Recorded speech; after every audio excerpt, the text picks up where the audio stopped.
Welcome to Let's Face the Facts. I'm David Almeida, and I'm your host for this rewatch podcast for the classic sitcom The Facts of Life. I'm an actor in Orlando, Florida, and every week I bring you some of the greatest talent in the Central Florida arts community.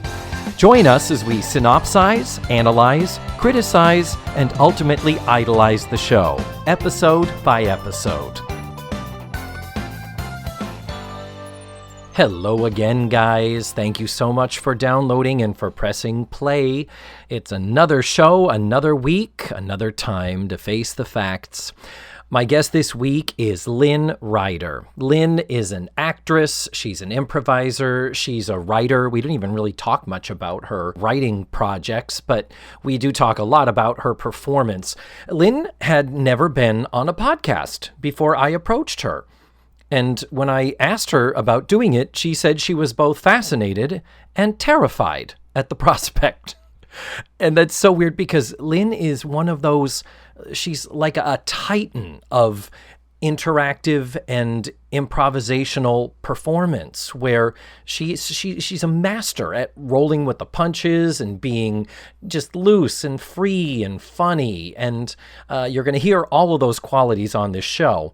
And yeah, it's just really funny that this in any way, shape, or form intimidated her because to me, Lynne is just one of the best, really.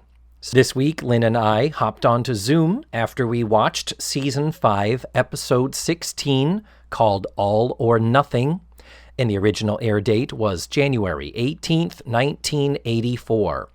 I think we're ready to jump on in. Let's face the facts with Lynne Ryder. Well, Lynne Ryder, as I live and breathe.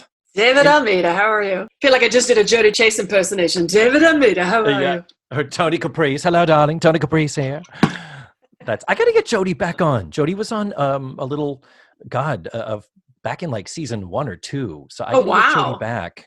And John, like season 5 now? Is that where we're in season 5 right now? But yeah. But imagine opening up my Zoom and there you are talking to me about the facts of life. What a coinky-dink. What a freaky world we live in. Yes. Who would have thought? Who would have? Thank you so much for being here and for doing this. Thank you for inviting me. Well, we have a Lulu of an episode that we need to discuss here. We do. Oh, so relevant, don't you think? Yeah, so relevant. And it's funny how politics episode. Yeah, and it's so funny how these happen and land on certain times when you're like, oh my God. The episode that we watched is season, let me take care of kind of the business end of this. Season 5, episode 16. It was called All or Nothing. The original air date was January 18th of 1984. It was written by Bob Meyer and Bob Young. They are also program consultants, and this is their 3rd of 10 episodes that they will eventually write for the show. And down the road, they will also become story editors and producers in the later seasons. So they're pretty involved in the show. And they will go on to write and or produce various shows individually and separately, including My Two Dads, Roseanne, 227, Sybil, Happily Divorced, Mike and Molly, and Melissa and Joey. Wow. So they're still going at it, man. That's impressive. Yeah. And the episode was directed by Asad Khalada, who is the in-house director. He directed all but just a handful of episodes this season and last season. That's when he was in rehab, right? Yeah. I wondered. The Asad rehab episode. It's like, I need a vacation. I have nothing but teenage girls surrounding me. Coke habit caught up with him. He had to wear the ankle bracelet. You know, all those teenage girls. He was bound to get into trouble. Just to sign these horrible histories for everyone involved with this show. Now, did you watch the show at any time growing up? Was this a show that was in your life? I did. It came at a weird time for me. I think it started in 1979? Correct. So, yeah. So I was kind of, so I would have been about 13, 14, 15 when I was watching the show. But then at some point, it became really uncool to watch Facts of Life. So I sort of secretly watched it, but it's not like I showed up at school. It's like, hey, did everyone see what Blair's hair looked like on the, it just wasn't something you talk about. But I did secretly watch it up until I think about the time that they graduated. And then I kind of, life took over and I had other things to do. But yeah, but I would catch it in reruns quite often. Yeah, well, we're very close in age, and it was the same thing where as it progressed and evolved and changed, I drifted away from it too as I got involved in high school and college things. And I think I've never heard anybody say it explicitly like that it was no longer cool to watch Facts of Life. I'm thinking that might have been what are the later seasons, the Over Our Heads years, because that was when it moved to the powerhouse Saturday night lineup on NBC. So if you think about it, it's like, did you see the Facts of Life? It's like, no, I was getting stoned in my friend's basement. What were you, loser?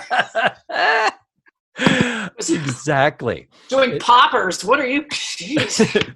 My grandmother watches that. It's right before the Golden Girls. What's the matter with you? Aerosol out of whipped cream cans. What are you doing with your Saturday night?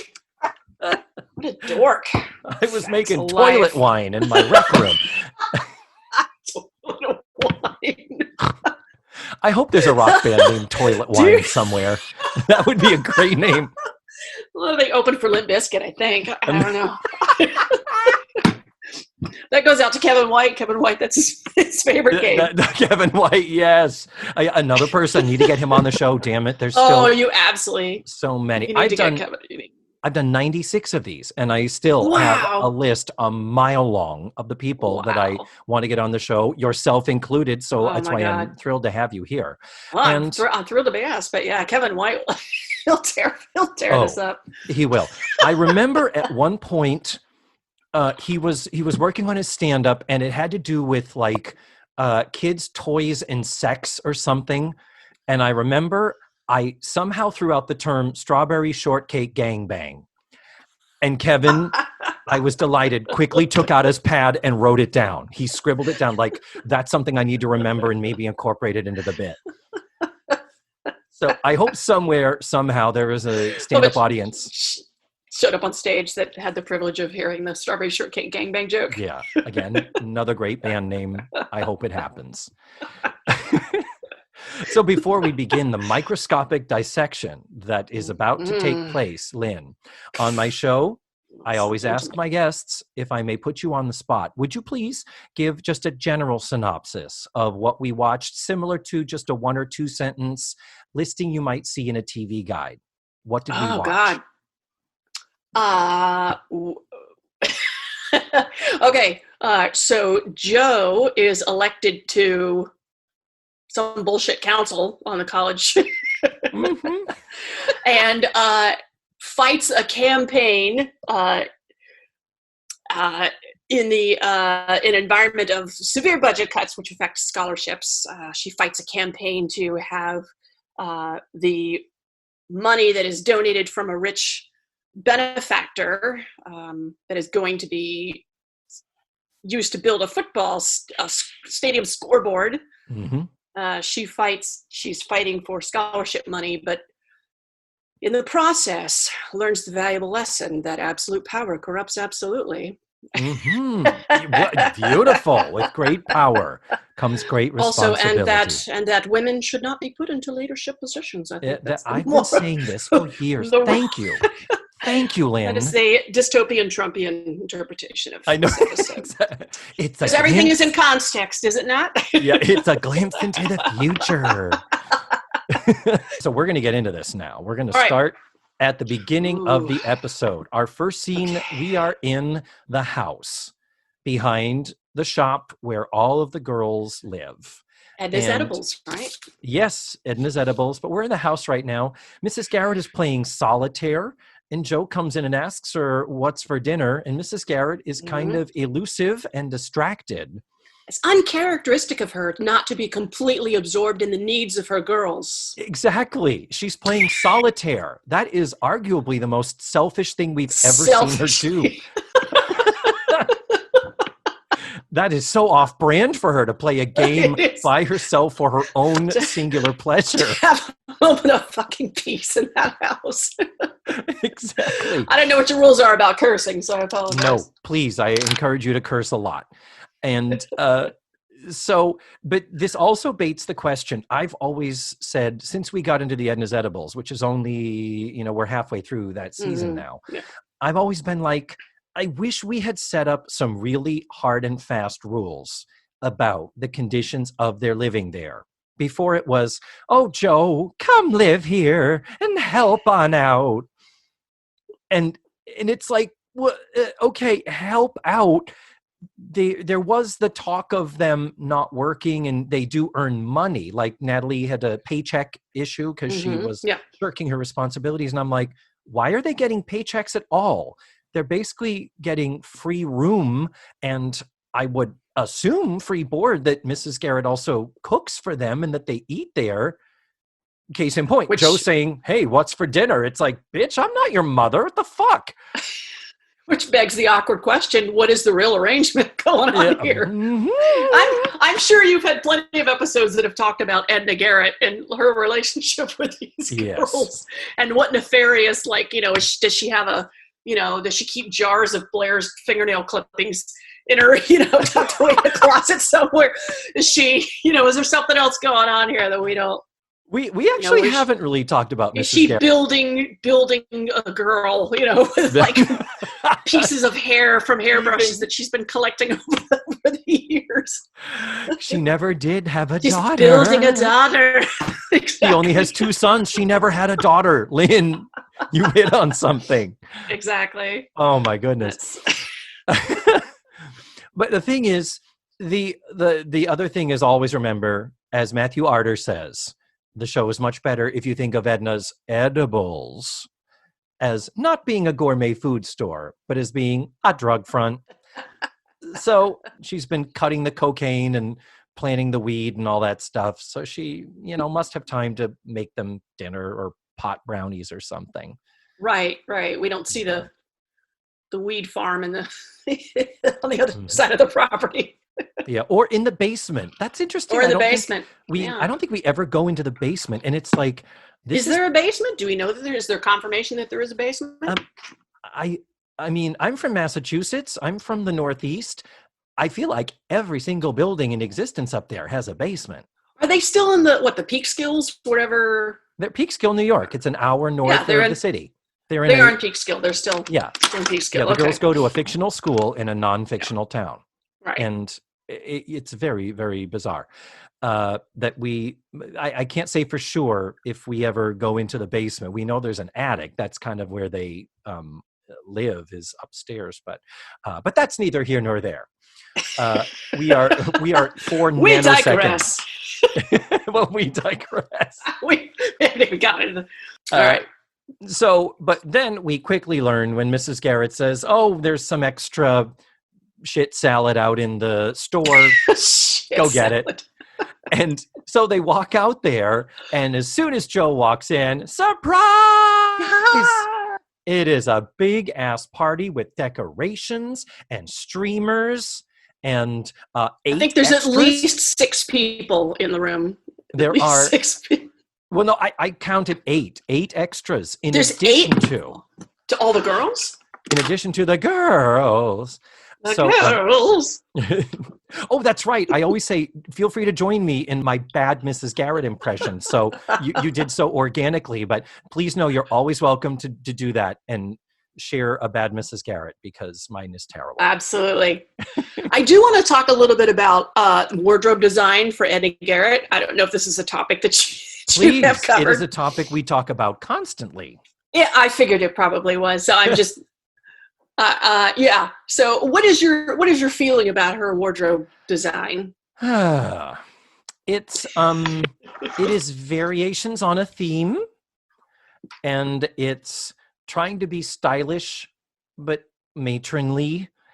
There are times I am very, very sure she does not wear a bra, and that's disturbing. I think if it wasn't this episode, it was one of the other more recent ones. I forget, but I've suspected that a There's a lot couple of of bouncing. times. But you tell me what you think about her wardrobe. Well, it is variations on a theme, and it always struck me as sort of almost. It always appeared to me that they try to make her look like a dowager from some Dickensian novel, between those blouses that look like, she's on her way to a casting call for Arsenic and Old Lace. And the hair too, the Gibson Girls turn of the century hairdo. The hair too. It's like, and that's like a whole separate, like, what did they shove, like a pig's bladder and fill it up with, like an air compressor and just inflate the thing. Her look is just probably elicits far more attention than was intended. Yes. All right. So the big celebration that's going on is to congratulate Joe for being elected to, I believe the term you used was some bullshit committee. Bullshit. I believe was the term you used, Lynn, and I could not agree more. Because the term they used is the Board of Regents at Langley College. Yes, that's right. And it's a really weird term, but I did do some research because I was like, is there a standard for how colleges have governing bodies? And it turns out that some of them do have boards of regents. And I started looking up, seeing, well, what does Cornell have? Cornell has a board of trustees. And then I looked at Harvard. Harvard has two governing bodies, board of overseers. That's not ominous at all. Well, yeah. And at the same time, terribly uncreative. Old men. Yeah. And I was saying terribly uncreative in terms of, let's see, we need a board of people to oversee. We'll call them the Board of Overseers. Done. Next. Nice work, Harvard. And that's why Harvard's not known for their art, humanities, and creativity department. It struck me as a little odd that there were students on the Board of Regents. I don't know if that's a standard thing, but it kind of struck me as, obviously it was tokenism because, the students, didn't really do anything except for, Jamie Gertz, who just sort of ran around taking notes and playing her usual. Well, that's not unusual. I did look up her usual Square Pegs character. Yeah, exactly. You're not the first person to notice that. That's true. And then she grew up and fell in love with a dirty vampire. So and then got into Twister, and the rest is history. And then got into Twister, yeah. Yeah. And then became an uptight psychiatrist. Yes, true. Back to the trope. But yeah, there are, on one of these boards, there is, it does say that there are students, but the existence of such a group is not crazy. And I do need to do a corrections corner, Lynn, before we can continue. I've been saying that Langley College is an Ivy League college. When Blair was accepted to her colleges, she listed off Wellesley, Smith, and Langley. And now two of those are real. Langley is fictional, and that's where she goes now. And in my brain, I was thinking Wellesley and Smith, those are very well-regarded colleges. And in my brain, I was thinking, yeah, those are Ivy League schools. They really, they're up there. They are not. So Langley is supposed to be on par with the good colleges. But there are only 8 Ivy League colleges in the country. I didn't realize it was such a small niche. Yeah, I'm actually surprised there are 8. Oh, you thought there were fewer? I thought there were 6. Oh, okay. But I always forget about what, Northwestern, I think. It's University of Pennsylvania, Harvard, Yale, really? Princeton. University of Pennsylvania? Yeah. Isn't that weird? And then Brown, Columbia, Dartmouth. Oh, I thought for some reason Northwestern was okay. Yeah, it is not. Wow. But Northwestern, University of Pennsylvania. That's where Charlotte Ray went to school and studied theater. Yes, it has a great reputation. It's a very hard school to get into. Oh, yeah. Oh, totally. No, they got a great program there. So that is my correction that I have for the last several weeks been referring to Langley as an Ivy League college, only inferring that from them putting it on par with Wellesley and Smith. Not true. Wellesley and Smith are good colleges, but not Ivy League good colleges. It's a private liberal arts college. Exactly. Okay. Exactly. So anyhow, this whole being elected to the Board of Regents is such a big deal because it warranted us not just a party, not just a celebration, a surprise party. Wow. That's a very sitcom trope. Just saying. At which sausage was served. Bratwurst, uncooked. Bratwurst, it was foul looking. Uncooked bratwurst. It was looked a like light. It looked like Graham Murphy's picture of his leg that he just posted. No. Look like an unglazed ham. Graham Murphy, another person I need to get on the show. This is our running thing. This whole episode's going to be. We need to get them on the show too. So Graham Murphy, coming for you. Okay. So then we go to the actual meeting of the Board of Regents. Yes. And flittering about is Boot St. Clair, Jamie Gertz, as you previously mentioned. Yes. God, she is delightful.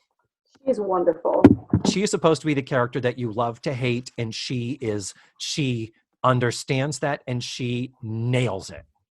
Yes, she does. She is great. This is her 3rd out of 4 appearances. This is only the 3rd time I've seen her, and I would have said she's been on a half a dozen so far, and that there's still a lot more to come.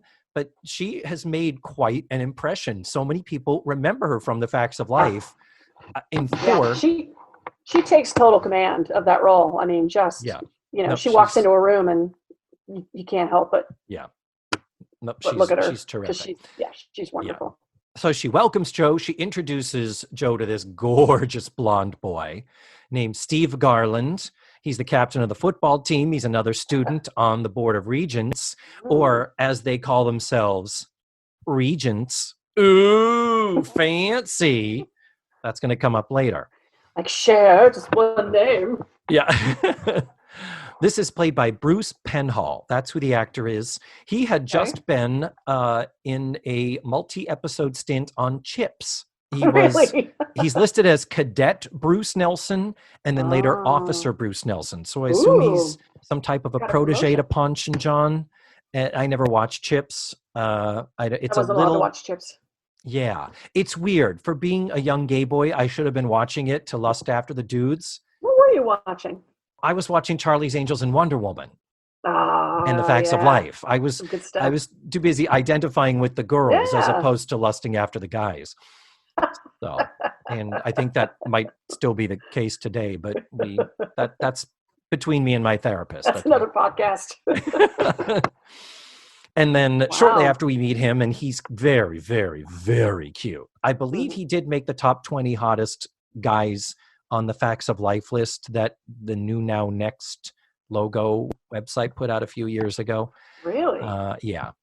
But then, speaking of not hot, then we meet Chairman Beaumont. This is the big white dude, the old white dude in charge. Let's just lay it out there. Yeah. Get this. The actor is the quote unquote man. The man. His name is John Randolph, is the actor. Tell me he's like some big Shakespearean actor who's done. Here's the thing. His career goes all the way back to the late 40s. So he's one of these veteran actors who was there at the dawn of television. Wow. He was Chevy Chase's dad in Christmas Vacation. Oh my God. Now I have to go back and look. After this, 3 years after this episode airs, he would go on to win the Tony Award for Best Supporting Actor in Neil Simon's Broadway Bound. Wow. So, yeah, he still had a Tony Award-winning performance ahead of him. Amazing. And homosexual men will remember him from the pilot for Wonder Woman. He was the original General Blankenship. Later replaced by Richard Eastham in all the subsequent episodes. But in the pilot, he was General Blankenship. Now, at the time you were watching Wonder Woman, did you catch this crossover? No, I did not. And here's the other, speaking of crossovers and connections. In the original Wonder Woman pilot, Wonder Woman's mother, Cloris Leachman. Facts of Life. Oh my God. All roads, 6 everything. Facts to Life. All roads lead to peak skill. But he's great. I mean, his character isn't necessarily likable, but he's not evil, awful. He could have been more of a dick. Yeah, he's exactly what the part needed. Yeah. No, he was because, great. he had to be believable at the end when Jo learns her valuable lesson. Yeah. In order for the episode to have its impact, they couldn't make him a villain. Yes, like exactly. A true villain. True. Very, very true. Jo is the villain. Because Oh my God, you're so right. I need to stop saying exactly, but you are so exact on everything, Lynn. You are getting it all right. That's proving that every villain is a hero of their own story. I know I am.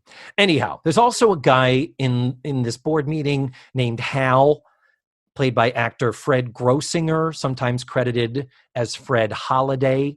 And he's a big-time veteran actor. So is the woman, Louise, who's trying to keep them on task and keep the books balanced, Erica Yone.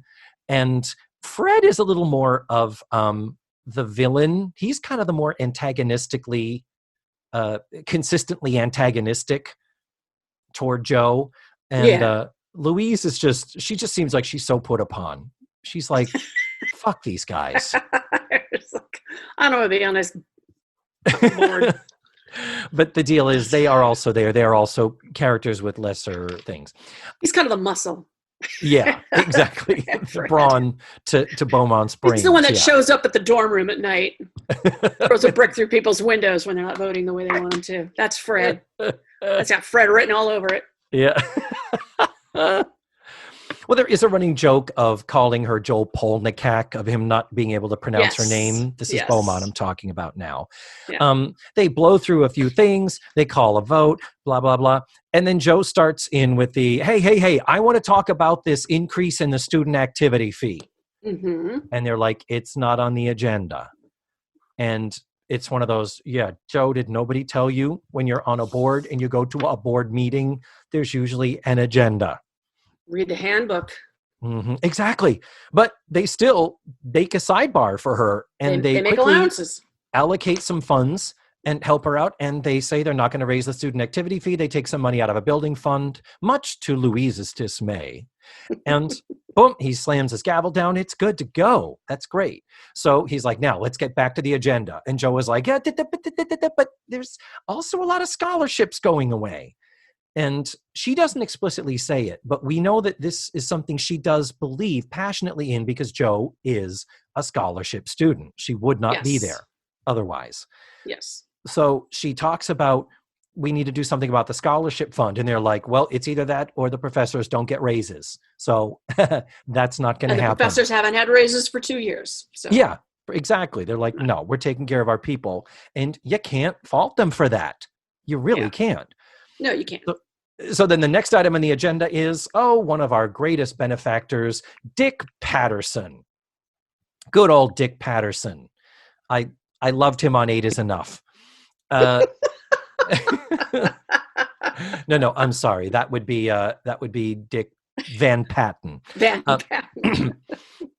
But he is he is called and referred to as Langley's richest graduate. I'm glad they keep track of the income of all of their alumni. You know those alumni associations. Do you not get mail from your university? I do. I shred it on a regular basis. Oh, my God. It's terrible. Phone call. I went to UMass Amherst. If I get a phone call from Amherst, Mass, I'm like, click, decline. Nope, not sending you no money. You got my tuition. Bookies that you owe money to. They're relentless. Yeah, it's true. It's so true. So the news is that this Dick Patterson dude is donating $500,000 to the college so that they can put in a new scoreboard in their stadium. Lights up. It's going to be amazing. They are all oohing and eyeing over this thing. It's like a great big shiny bleeping and blipping toy. Yeah. And it's like big electric penis. Yes. Isn't that nice of Dick to do that? To donate his giant penis. Nice. Swinging his financial dick around for everyone to see. So Jo is like, $500,000 for a scoreboard. Fuck the scoreboard. You can use that money for the scholarships. I'm paraphrasing.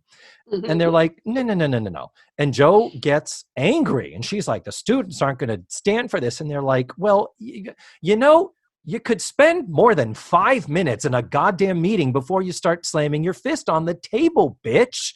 You might want to read the room. You have paraphrased all of that except for the bitch and goddamn part. Those are actual quotes from the show. We thank Joan Rivers for that, for bringing That's right. the word bitch into the primetime into the vernacular. Vernacular. So they're Joe is really, really mad, and she's all and the big thing she says is the students aren't going to stand for this. And she sits there and stews and broods for the rest of the meeting. So then we come over back to the house behind Edna's Edibles. Tootie is on the phone with Gamma Gamma, and Natalie is on a different phone with Zeta Beta. And apparently Joe has not just mobilized and politicized her cause. She is apparently on the fucking lecture circuit. They're calling to schedule times for her to come and talk to. She's hitting every kegger on campus. What? And before we even go there, Lynn, we have to address, how the fuck are Tootie and Natalie on 2 different phones at the same time? They do not have 2 phone lines at this store. We just last week, Lynn, had a circumstance where the phone in the front of the store, so the business phone, rang. And Tootie answered it, and Natalie said, I'll take it in the living room. So she went and did the old pick up the extension. Okay, you can hang it up now. So we know that they have one phone for both the business and their personal use. I don't agree with that. They could have, should have had 2 to be able to separate the 2. But in this case, now we miraculously have 2 phone lines, neither of which is dedicated to the business that's supposed to be taking place. Maybe there's lost footage somewhere on the cutting room floor of the guy who came to install the second phone line. That was when George Clooney first appeared, and they went, nope, he's not ready. Aw, George Clooney. Aww. He's coming up soon, very soon. So these speaking engagements are just fucking weird. And Mrs. Garrett is kind of hurt because earlier when Joe said, what's for dinner? Clearly she was used to Mrs. Garrett preparing a whole meal for the entire household. Wow, must be nice. And at this point, she has a whole meal now. It's a different night. But Mrs. Garrett is like, is anybody going to eat dinner with me? Are you too busy on the phone being her fucking secretary? And then they say, well, Mrs. Garrett, Joe appointed us as the heads of her communications committee. What? You're practically apoplectic about this, David. I'm just like, you're gonna blow a blood vessel. You're on a board. You have been to one meeting. You don't even know what the fuck you're doing. And you're appointing a committee? And then she walks in, finally when Joe arrives, she's got a goddamn entourage with her. This guy and this girl who are with her. And it's like she has a team now. And I'm like, you see here, she's got her own Fred now. See, this is where the corruption starts. This is where it starts. This is how it starts, David. Oh. So anyway, yes, I am apoplectic and I'm about to continue apoplecting, my dear. Brace yourself, Effie. All right. But what has happened is Joe has already gotten her people to pass out handbills. I believe we would call them flyers in the 20th century. And it's a big scholarships, yes, scoreboards, no. She's basically put out word to the student body and is getting their support that, yeah, it is ridiculous to spend this amount of money on a scoreboard when our scholarship fund is suffering. And in learning that she has these speaking engagements, and they're just so overwhelming. I mean, there's 2 of them, Lynn. So that's Joe says, why don't I get a room at the student union and do one speaking engagement and talk to everybody? And the 2, by the way, their names are Ashley and Roger. And Ashley is still working. Roger is not. We still see credits for her recently within the last decade. Roger, I think, got out of the business. And but Ashley and Roger are like, what? We'll get right on it. Boom. They're calling the student union and they're getting to it. And Ashley is kind of the business one. Roger sits down at the table, and Mrs. Garrett is just so happy to have somebody eating her food. That's right. He's the one that sits down and starts eating. I remember. And the fact that they're so familiar in how they come into the house, how he sits down, he's like, ooh, that looks good. There's no sense of, oh, Mrs. Garrett, I'd like you to meet my team. So they've clearly been there before. There's familiarity. This has already been going on. And the reaction shots of Mrs. Garrett are quite magnificent. Whereas there is a sense of, what the fuck are you doing? And anyhow, then the big moment happens right before the commercial. What happens is we have two things kind of happen. One is Joe gets on the phone and she's like, oh, they don't have a room. And Joe's like, Ashley says they don't have a room. And Joe gets on the phone and says, well, let me talk to him. Maybe I can do it. And she's like, yeah, I know you don't have a room. And she's like, you know, I am a regent. Who is it that suggests to her that she can tell them that she's a regent? Somebody puts that idea into her head. And I can't remember if it's Mindy or if it's like, is it Tootie Natalie that does that? Or Tootie? Somebody does. It might have been Natalie or Tootie, but somebody puts that idea in her head and says, Joe, you're a regent. Yeah. Well, so she mentions it, and I was like... Yeah. So she says, I'm a regent? Oh, really? Yes. That means something? I have a room tomorrow? You're going to put it into the agenda for the... it was suddenly like doors opened up magically for her. That's right. And so, that's when it began. That's when it begins. So then... Allah! Exactly.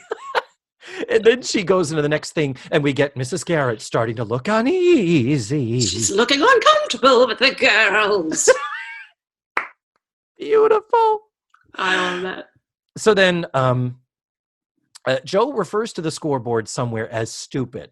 And Mrs. Garrett says, so, Joe, do all the other regents think it's stupid? And Joe's response is, no, but who cares? They're wrong and I'm right. And then someone suggests, hey, maybe we could get an article into the Langlian, which is the school newspaper, about this or that. And then someone says, I think Ashley then says, oh, no, you can't. This is the cutoff. We're past the cutoff deadline for publishing. And Joe says, not for a regent, they're not. Yeah. I'm getting serpentine with my head. I'm getting all, Emperor Palpatine, hello. Yeah. And so Mrs. Garrett does intervene, being the voice of reason as she always is. Mm-hmm. She says, what kind of an attitude is that? She says, Joe, you're going to have to work with these people. And Joe says, no, these people are going to start having to see things my way. And when I'm through with them, they're going to wish they never heard the name Joe Polnikak. Fade to black. In your face, Fred. Yes, exactly. As we fade to black, we hear that "fuck you, Fred." We have to sit through a tampon commercial to find out what happened. Ooh, suspense. So this is commercial. This is the cliffhanger of, oh my God, Joe has gone off the deep end, and we do not know if she's gonna make it back, Lynn. It's scary. Oh, it is scary. But not as scary as the fingernail collection that Mrs. Garrett keeps in the attic, but it is a little scary. But while we were at commercial, Lynn, I like to do a little getting to know you with my guests. Okay. I know typically actors hate talking about themselves. I know I do.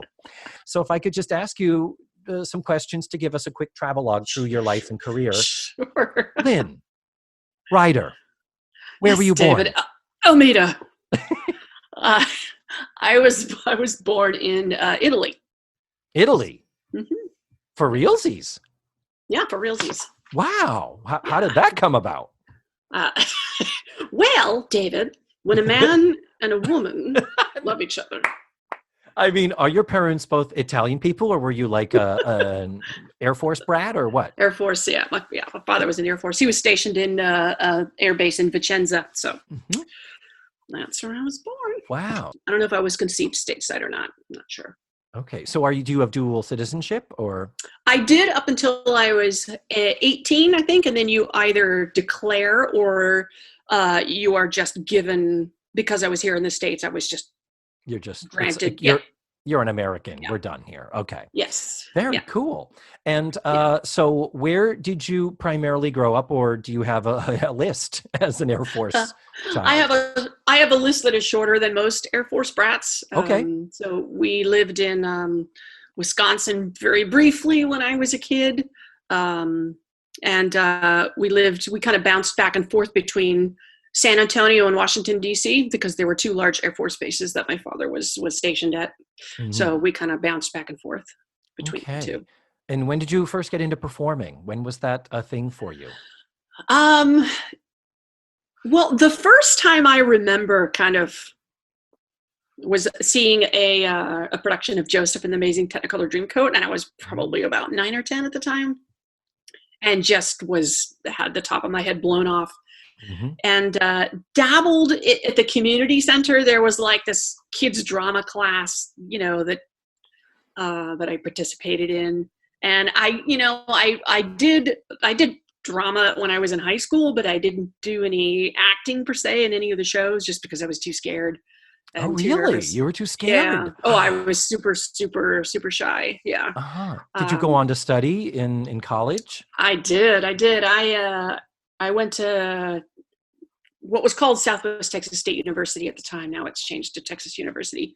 Mhm. They're Texas State, and yeah. So I declared as a theater major because I was, in large part, because I was afraid, because I was so terribly shy. I was afraid that if I didn't do it, then I was not going to survive in this cold, cruel world. Uh-huh. So, But you knew you so wanted to do yeah, it.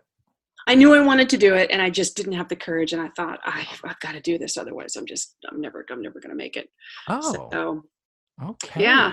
And then but how did you get from college? What happened between there and your coming to Central Florida and Orlando? And yeah, ugh. Well, yeah, so I graduated in the midst of a recession, and Mhm.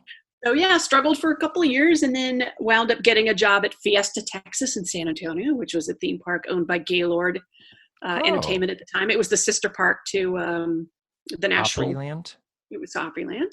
Yeah. So yeah, so I got it. My first job there was as a dresser for Streetmosphere, and Uh, then I met Herbie Hansen there and Debbie, and yeah, and I eventually got a job doing the diverse players. oh, so wait a minute. And Herbie and Debbie, two more people I need to get on this Yeah, show. Herbie was a show director there. Yeah, Mm-hmm. And and this is in Texas. this is in San Oh, Antonio. Yeah, for heaven's yeah. sake. Now, Herbie Hansen is one of the founders of the SAC Comedy Lab, the, Hmm. kind of improv home here in Orlando, and is Yes. pretty much the man who is responsible for Hmm. street entertainment Hmm. and improvisers being a part of theme park entertainment at Disney. Yes. Herbie's a Yes, and I big, big name there. yeah, so performed there for a couple of years, and then became a stage manager there after Six Flags came in, Uh-huh. and did that for a while, and then gosh, I moved to Nashville after that and worked at the Opry, Grand Ole Opry, Oh, for a couple of nice. years. Yeah, and And did what was the first job you had when what brought you to Disney? well. I had decided to leave the business and went Hmm. to paralegal school because I've always enjoyed the law, Oh, and yeah, and so was finished paralegal school. And as a gift to myself, I decided to go visit Rick Cruz and Bill Shepard, who I went to college with Rick and worked at Fiesta Texas with Bill Shepard, who were stage managers at Pleasure Island at the time at the Warehouse and the Ad Club. oh. And so I came, and it just so happened that while I was there was an audition. They were looking for people for Comedy Warehouse, and he convinced me to go to the audition. So I went, and Mike Corcus saw me and said, "Hey, we don't have any full-time positions, but if you want to come and train for Comedy Warehouse, we need some subs." So I kind of thought about it and thought, well, why not? So I moved out here. I had a full-time job set up as working in a title company, because Oh that's yeah. kind of the work I was doing. And I went to rehearsal for Comedy Warehouse, and I never went to that job because while I was in my burn-in week at the Comedy Warehouse, I auditioned for the holidays. I think it was for the holiday stuff, Holidays like around the Epcot. world Yeah, yeah. at They Epcot. did Yeah. yeah. And Ken Malquist saw me there, and Steve Peterson, and I got the job at DEG full time as a site visit actor, their first full time site visit actor. So. Oh, so you were doing the conventions full time? Yeah, Wow. I was there for like 5 years. Yeah, I did not know that. That's Mhm. what Sheila Smith Ward does these days. Yep. And Sheila Smith Ward, another person I need to get on the podcast. I was going to say. And Terry, her husband, a magician, kind of, little on the famous side, but yeah. Yeah. That's really cool. You hear about stories like particularly in the theme park world, I just went to an audition while I was here on vacation and I haven't left in 15 years kind of a thing. And you also have done other attractions. You also have substituted at Universal and other things. Did you ever do any of the dinner attractions? Did you ever do like Capone's or Sleuths? No, I never did any of the dinner attractions. I mean, despite the fact that I did the Adventurers Club as a sub for, I'm not a singer, so. And nowadays, you are found full-time working with your friends over at the Monsters Incorporated Laugh Floor. Yes, in the before times, yes. Yes, nowadays we don't know. We don't know what I do for a living, so yeah. We don't know any of us do. Well, that's great. I'm so glad to have gotten you here. It's convenient that so many of us are in this holding pattern, waiting to be called back to work. And it's been great for me because people find it hard to say no. It's like shit. David knows I got nothing else going on. Fuck. Exactly. Which is why I was totally honest with you and said, David, this scares the shit out of me. The fact that you would be intimidated by my little shit show. Oh my God. Is that related to the shit salad that's in Edna Garrett's kitchen? Shit salad in a shit show. Shit salad. So I have always loved whenever we've worked together, and I'm hoping you're less intimidated now. I had a great time. I had a really good time. I'm hoping you're enjoying this and not like counting the minutes until we're done. But no. I figured anybody, if there's anybody who could roll with the punches and just have a good time with it, as you have been doing. So this is like, girl, you are in your element. You need to do more podcasts. Well. Well, Lynne Ryder. I appreciate it. Enough about you. I got to go self-flagellate myself for a while now. Sounds dirty, but it's not. Hi-oh. We need to get back to the facts of life in this important story. All right. There's a lesson. Yeah, sorry. We have to deliver the moral of our... Exactly. And then talk about how it, is reflected in our modern times. Yes. That's right. Mm-hmm. So the next day, we have got Tootie and Natalie at the house preparing for an upcoming demonstration that Joe and her people have orchestrated. And Joe comes in unhappy because there is an editorial in the Langlian about their crusade, and it is not in their favor, and she is sure that Beaumont probably dictated every word of it. And fake news. Exactly. Hashtag fake news. Anyhow, so Tootie and Natalie show the signs that they made, and Joe is mad. They're not exactly what she asked them to do, and she yells at Natalie. And Mrs. Garrett's like, girls, why don't you go work in the shop while I bitch slap this cunt? But the deal is, Mrs. Garrett says, what are you doing? And Joe is like, hey, Mrs. Garrett, it's kind of like I'm a regent. I don't have time to play around here, is what she says. And Mrs. Garrett says, or time to say thank you? And Joe is kind of like, well, whatever. So they're planning on how she's going to appear at the speech, whether she's going to be in front of the crowd or emerge from the crowd. That's right. Or, I mean, at one point it was just like... Zip line into the building. Exactly. I was like, at one point they're like... Elvis? Come on. Exactly. It's like, okay, we're going to have a platform and a cross that you are going to be... it's like... We're going to set it on fire, and then when the pyro goes off, that's when you show up. The Technicolor Dreamcoat, and you have a smoke explosion. They never take these episodes too far. They just don't go far enough. They never do.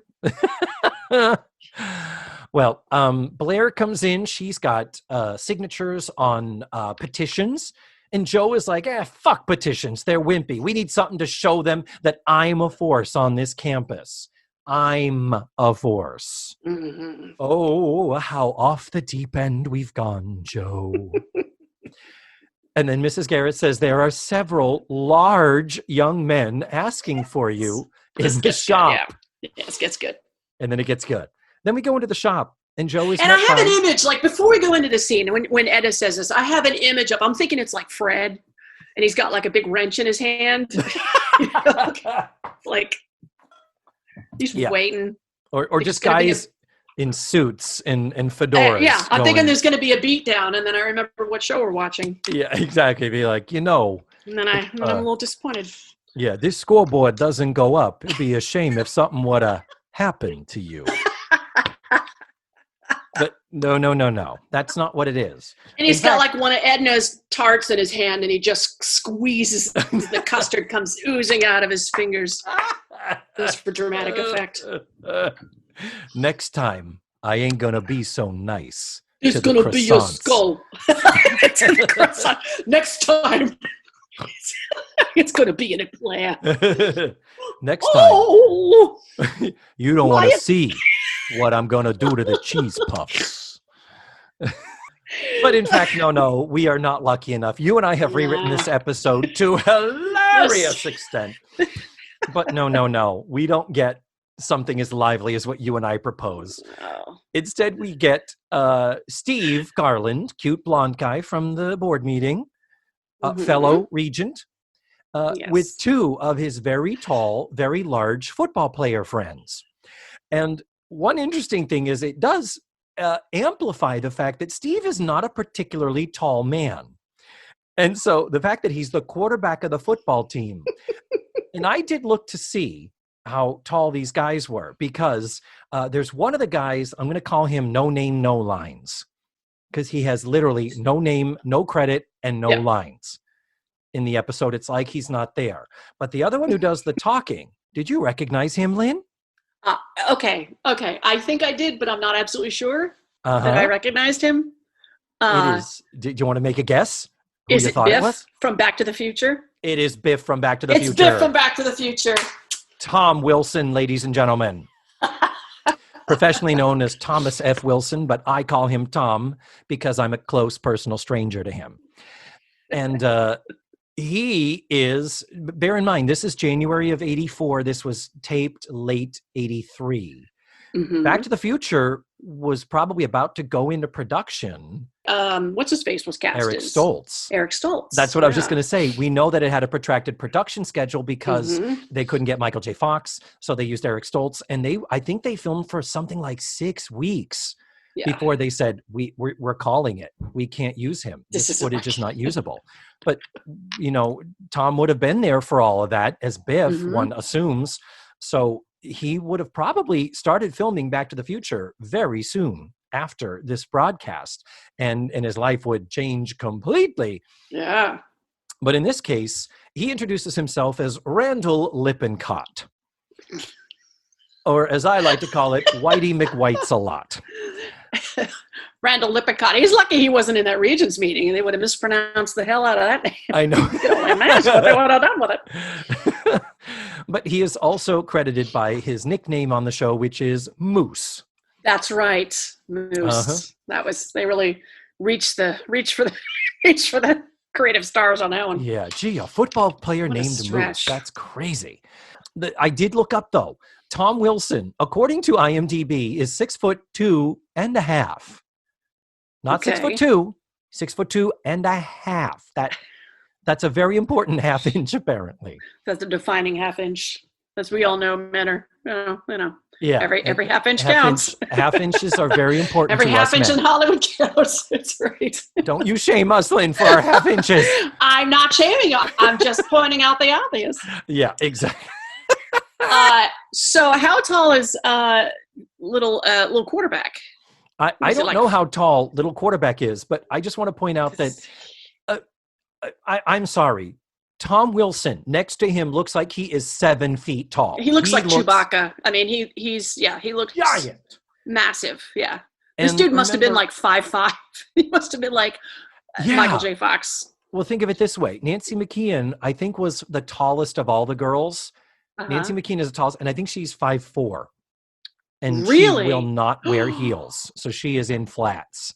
We And know this. he was he shorter than she is? I don't think he was shorter than Was she he was. was he shorter? No, he I'm wasn't trying to shorter than she remember. was, but he certainly wasn't much taller. Typically like to Joe do easily this. could have beat the shit out of him.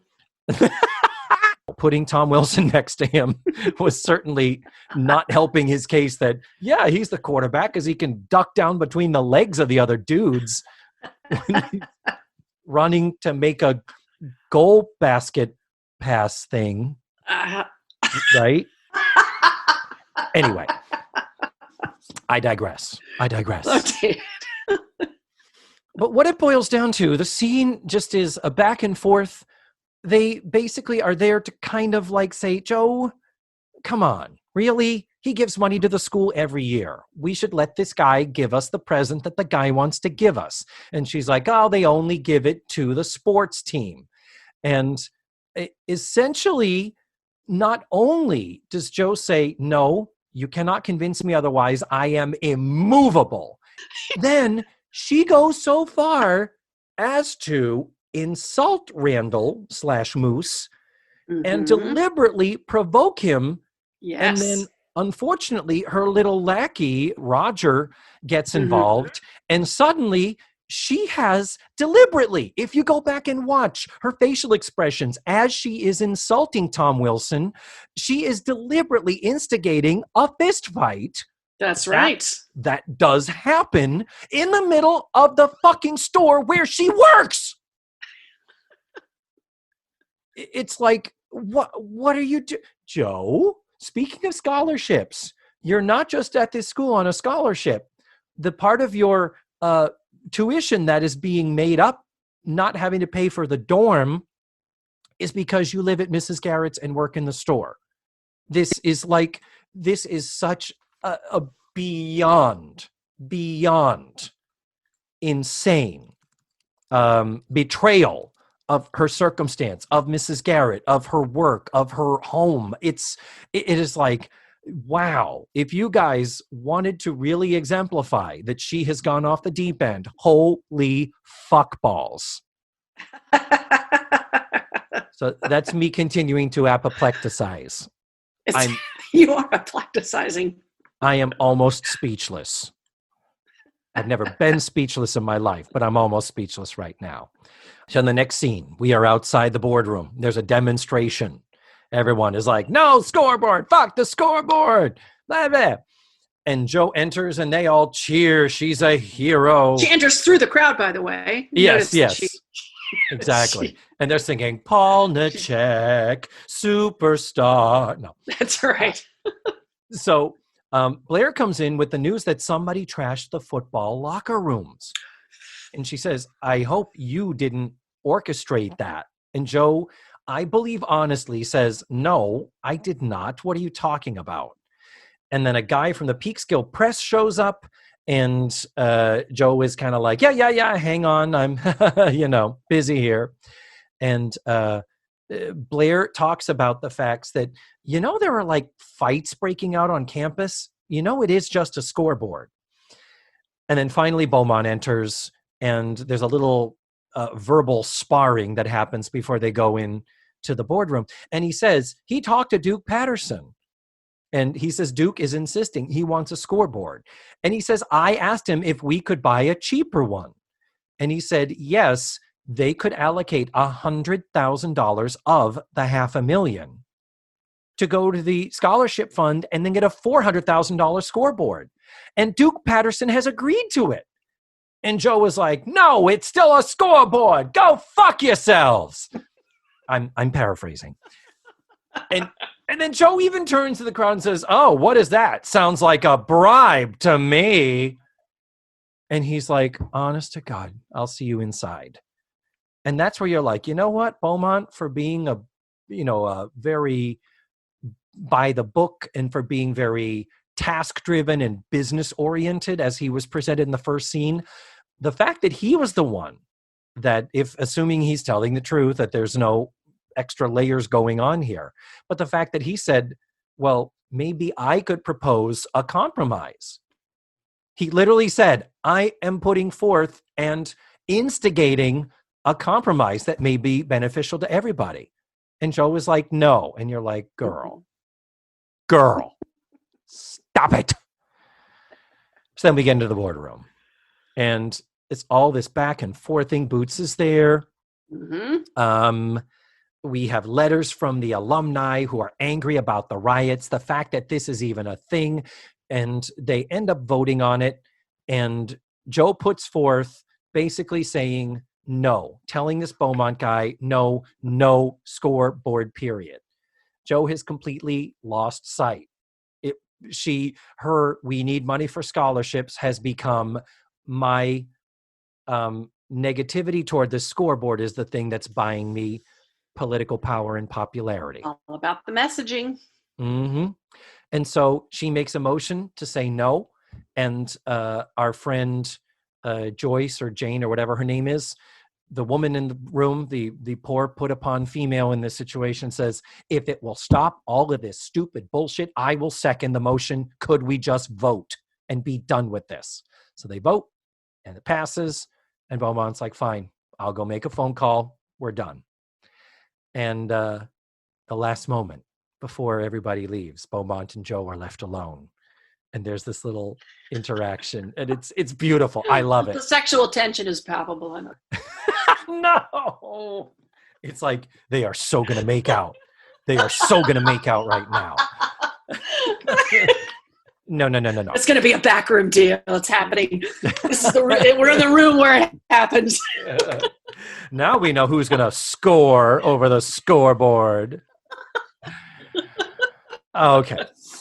In fact, Joe half-heartedly says, oh, well, sorry, hope I wasn't too much of a pain in the ass. One of those, yeah, I'm apologizing, but I'm happy I got my way. Humble brag. Yeah, oh my God, I'm a total mess. Don't even get involved with me. I am such a mess. Oh my God, don't even. So he says to her, what? You're not creating a big problem for me. He says, I have to call Duke Patterson and tell him I've saved him $500,000. That's nothing, girly girl. And he does say, though, I'm quoting him now, but when all of this rah-rah dies down, you're going to have a lot of explaining to do to your fans out there. And that's good. I'm like, I like this guy because he could be really angry. And it is brought up earlier that, okay, if someone offers you a gift of this magnitude and you say no, how do we know he is ever going to give anything to the school again in the future? And yeah, he's not wrong. He's really not. He's very much brought into the scene as the potential villain. And like, you're right. It's like Joe ends up the villain of this story. So then he exits, and then in comes Blair. Blair, the voice of reason, the only person who can tell Joe what's really happening and call her out on her shit. And she says, okay, are you happy? And she's like, yeah. And she says, can I ask you something? And she says, yeah. Are you crazy? And Joe's like, what? And she says, you just turned down $100,000 in scholarship money. And she's like, so what? And she's like, that's not what they were screaming. And she says, no, they were screaming Joe. And Blair says, you were committed and dedicated and you wanted to make a difference, but now you just want power. And Joe says, I gave them what they wanted. And Blair says, I thought they wanted scholarship money and you could have gotten it, even if it meant staring at some stupid scoreboard. And then you start hearing the cheering outside. And Joe at this point is realizing, oh, fuck, what have I done? So, what monster have I become? Exactly. No, don't look at me, Blair. Like I'm that hideous. the scene at the end of Dangerous Liaisons is Glenn Close is taking the makeup off her face, weeping. What have I become? Yes, exactly. The facade drips away, and who am I? But the deal is, Joe, listening to the cheers, says, listen to them, though. What am I going to do? And Blair says, go out there and tell them that you screwed up. You're going to eat that shit salad is what you're going to do, Joe. Yes, that's right. You remember the shit salad Mrs. Garrett made? Well, it's Time now to a eat shit it. sandwich. Yeah, And you're going to eat it. Every bite. Crusts and all, bitch. And Joe is like, what do you mean, humiliate myself? No, it's too late for that. And Blair's like, no, it's not. Tell the people. And then crawl over to Beaumont's office and ask him if the board can reconsider. She opens the door. It's kind of like this beautiful unspoken thing between Blair and Joe as not quite girlfriends, but girlfriends. For the people monitoring the lesbianic overtones of this show, there is this sense of, yeah, it had to be Blair. It couldn't have been Mrs. Garrett coming in. I mean, it could have been, but it wouldn't have been nearly as effective as Blair, her peer, calling her out and saying, you can still do this. And the fact that, Blair is casual, says, so tell them you screwed up. She's not saying, tell them you're a horrible person and I will hate you forever. There's a sense of, I will forgive you and other people will forgive you. And as Joe realizes what she needs to do, she opens the door to confront her sorry fate. And over the cheers of Joe, Joe, Joe, Joe, we freeze frame and roll credits. Oh, so powerful. So powerful. But overall, thoughts on the episode? Anything we could tweak or change and send to the writers in my time machine to rewrite the episode? Any thoughts? Oh God. I think everything that we have said in this episode should be instituted into that episode. I think, Mm-hmm. I think Fred with a wrench would be good. A couple of Teamsters, maybe. Yeah. The biggest thing to fix and tweak about this is if Joe was going to instigate a fight, I just cannot forgive her for instigating it in the shop. In Edna's Edibles. That is so completely, even if it was just out in front of the store on the street. I would have liked to have seen Spike Lee direct this episode and have just place just wrecked. I mean, just full on Custard riot. on the walls, strawberry trash cans jam, going through plate glass. Oh God. graffiti. That would be a great topic. Have famous directors come in and redo episodes of Facts of Life, right. Yeah. What would George Lucas do? What would what's his face, Scorsese do? With this, we would have had the men in the fedoras and the suits. We would have had Joe Pesci, and it would have ended a commercial because she would have been like, "I'm so fucking scared, I'm quitting. Episode over. We're done." Lynn, my darling, thank you so much for doing this. I hope you're not David. I hope this doesn't suck. Terrified. I hope this doesn't suck. No, this does not. I can tell you, I'm in it right now. This is so not a sucky episode. It's going to be fantastical. It already is. So thank you. I hope we're able to do it again sometime soon. I would love to. Yes. Now that you've burst my podcast cherry. Yes. You've never been on a podcast ever before. Nope.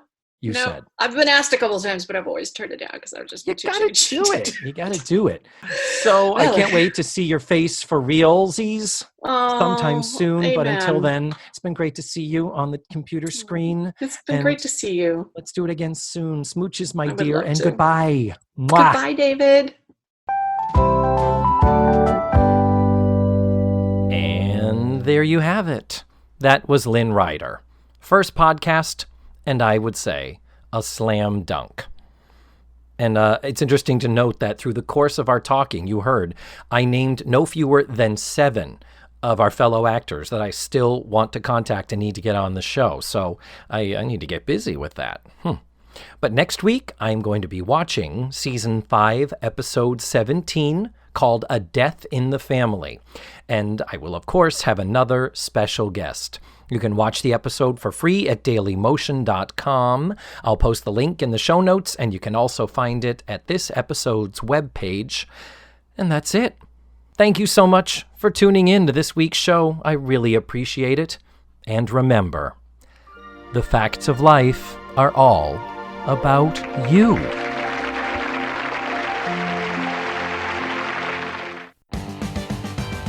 Let's Face the Facts was produced, written, hosted, and edited by me, David Almeida. My theme song was beautifully arranged and recorded by Ned Wilkinson. Our website is facethefactspod.com. You have to drop the let's. And that's where you can find extra pictures, video, and audio extras from the digital cutting room floor. Follow the show on social media. We're everywhere under the handle Face the Facts Pod. You can become a patron of the show by going to patreon.com/FaceTheFactsPod.